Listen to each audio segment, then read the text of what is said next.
ಏ ನಾನು ನೀನು ಒಂದಾದ ಮೇಲೆ ಹೀಗೆ ನೀ ದೂರ ಹೋಗುವೆ. Kannada song. Yes. One more.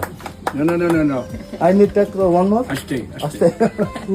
Thank you, sir. Correct. Exactly correct. ನೀನು ಒಂದಾದ ಮೇಲೆ ಹೀಗೆ ನೀ ದೂರ ಹೋಗುವೆ. Excellent. ನಾನು ನೀನು ಒಂದಾದ ಎರಡು ದಿನ ಆಮೇಲೆ ಊರಿಗೆ ಈಗ ಮುಂಬೈಯಿಂದ ಬರುತ್ತೇವೆ. ಮುಂಬೈಯಿಂದ 1 ವಾರ ಇದೆ. ಮುತ್ತಲ್ಲೇ ನಿನ್ನ ಸಿಂಗಾರ ಮಾಡಿ ರಾತ್ರಿ ಟ್ರೈನಲ್ಲಿ ಮೈಸೂರು, ಹೊಸಪೇಟೆ ಮೈಸೂರು. Yes. ಹೊಸಪೇಟೆ